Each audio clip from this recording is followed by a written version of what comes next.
Good morning, classmates. Today I will be sharing what I learned from chapters 1 and 2 of Sadira's Guide to Sitcom Acting and Writing. Oops. Okay. To summarize, chapter 1 was mostly about pain. So it was comedy starts with pain, especially pain faced growing up and in daily lives. And humor comes from tapping into a funny gene and is also influenced by environment, upbringing, and personal experiences. So we've created this little formula according to this chapter, which is funny gene plus pain equals sense of humor and source of all sitcoms. Leading into chapter 2, covering situational comedies, aka sitcoms, which are always evolving, and they can be traced back to early vaudeville days, which had classic setups and punchline jokes and touched upon things like love, life, and all miserable things that we experience.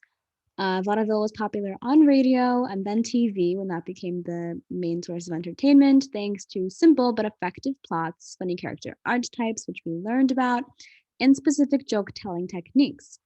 They cover skewed look at life within family dynamics and have typically two families: an immediate family, which is like your mom, dad, and two kids, and family of friends, like the show Friends. Over time, popular sitcom families became much less filtered, which you'll learn about, and touched upon taboo subjects, while also dealing with real issues. So let's dive into the eras. Sitcoms were born in the 50s, covering mostly ideal American dream like families and friend groups of individuals who still played family like roles, such as a mom friend or a childlike man. The 60s sitcom families were a bit more realistic, highlighting a not so typical nuclear family dynamic and branching outside of the home for settings. Hybrid sitcoms, which features both friend groups and nuclear families within the same show, also emerged. The 70s was all about integrating controversial topics, highlighting more struggles, and integrating less safe humor into dialogues. Locations also started to include workplaces, and shows had more than one friend group. The 80s dealt with more real issues and started integrating non nuclear family members. Storylines became more adult with suggestive humor and risque dialogue. And a great representation for the evolution up to this point, I thought, was this meme of Golden Girls. So this is the quote. How do I look? Like a widow in mourning. Perfect. He'll know I'm available. So you see, we're starting to get into some topics not normally covered.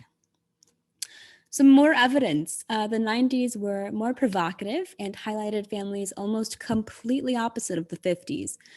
There was more attitude, especially from children, and types of families shown became more diverse as the meaning of family was questioned. Sitcoms had a midlife crisis in the 2000s and completely removed the filter. There was more edge, more honesty, more sex, and more behind the scenes settings. In the 2010s, sitcoms got out of their angsty phase, with Modern Family defining the new phase of sitcoms. It has a three-segment approach with extended family members, including a documentary crew covering day-to-day challenges. We also get more shows promoting girl power, and the popularity of Friends shows remained strong. Here are some interesting quotes I highlighted from the readings. We see here the first one. Sedito wrote after explaining a situation in which his dad brought a TV into the dining room on Thanksgiving. His mom threw the whole turkey on the floor in anger, and his response to that was, "At least now I don't have to carve it." He really emphasized that pain was a major source of comedy, which is interesting since early sitcoms avoided such topics. There are some other quotes, including the fact that television dramas hold up a mirror to everyday life, and sitcoms do this, but in a way that appears funny. And most humor comes from a skewed look within the dynamics of a family.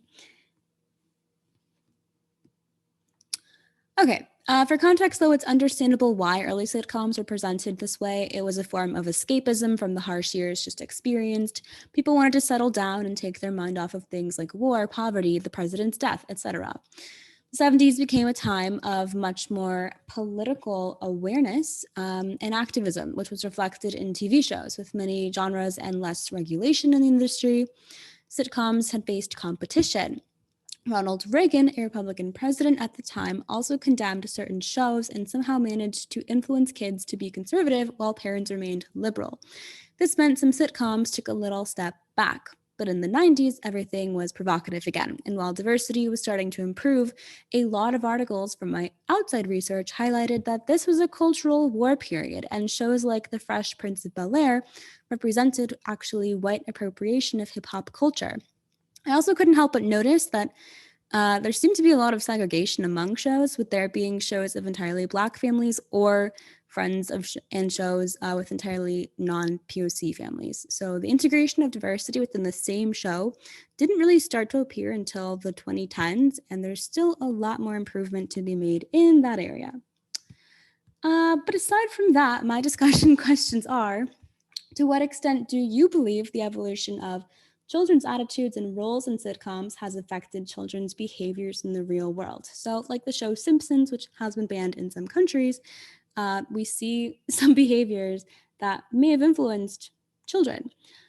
Number two, do you prefer to watch or find yourself laughing more when watching family of friends sitcoms or immediate family sitcoms, and why?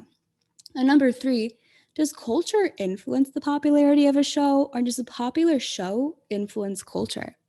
What do you think? Thank you.